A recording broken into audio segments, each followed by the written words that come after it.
This is the last video in our series of 7 that pays tribute to the men and women of the Metropolitan Police Force who have lost their lives in the line of duty.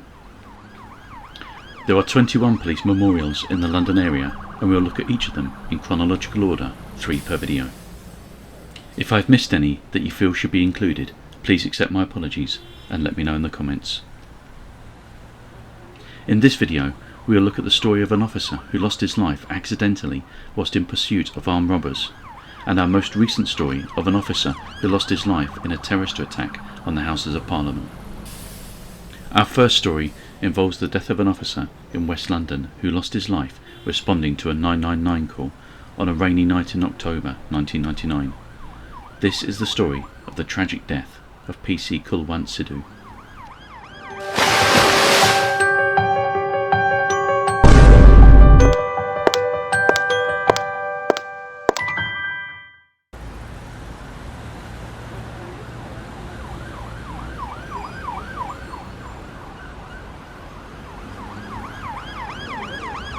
I'm in Twickenham, West London, and this is the memorial to PC Kulwant Sudhu. PC Sudhu had been a member of the Met Police for 4 years and was part of the burglary squad. He was at a warehouse in Mereway Road and was responding to a 999 call about a burglary in the area. He was chasing 2 suspects over the roof of the warehouse whilst providing commentary to the other officers on the ground. It had been raining that night and the roof was slippery. PC Sudhu lost his footing and plunged through a skylight on the roof, landing in the warehouse below. A piece of glass from the skylight had cut a major artery in his arm, and he tragically bled to death within a few minutes. The officers he was with had not realised what had happened to him at first, but became concerned when they were unable to reach him on the radio.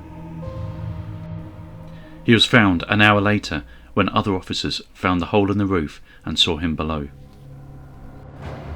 Whilst PC Sudhu's death was a tragic accident and no one can be blamed, it is still a reminder of the bravery of police officers and the dangers they face every day as they protect people and property.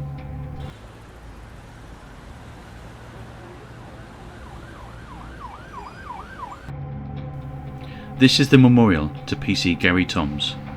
PC Toms was 37 years old and a firearms officer who tragically lost his life on the 11th of April 2009. The memorial can be found in Ashlyn Road, Stratford, East London. PC Toms, along with other colleagues, was responding to a 999 call reporting an armed robbery. The caller was a nightclub owner who had been attacked and robbed in his home by some acquaintances who were under the impression he had a large amount of cash hidden. The thieves did not find the cash and beat up the victim and then fled in a getaway car. The victim had managed to make a note of the registration number of the vehicle, and this was passed on to the armed response officers. The armed unit, including PC Toms, located the vehicle and engaged it in pursuit.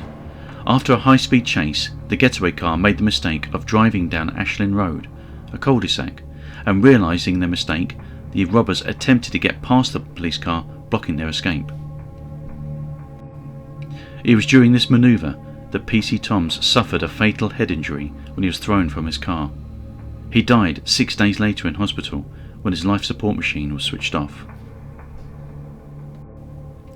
All the robbers involved were arrested, but none of them were charged in connection with the death of PC Toms, which was deemed a tragic accident when the investigation was concluded.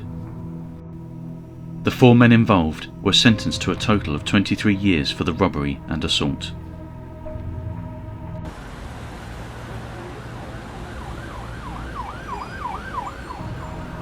This is the last and most recent story of our series. This is the memorial to PC Keith Palmer, an officer who lost his life in a terrorist attack on one of the most high-profile and one of the most highly protected buildings in London. This memorial can be found outside the Houses of Parliament. There is another plaque inside the Palace of Westminster that marks the actual spot that PC Palmer fell. It was the 22nd of March 2017 when an Islamic terrorist called Khalid Massoud drove his car across Westminster Bridge, deliberately aiming at pedestrians on the pavement, and then rammed the car into the gates of Parliament. He then jumped out of his car, wielding a knife, and ran around New Palace Yard and attacked P.C. Palmer, stabbing him in the neck. He was then shot dead by armed officers. P.C. Palmer died at the scene despite desperate efforts to save him.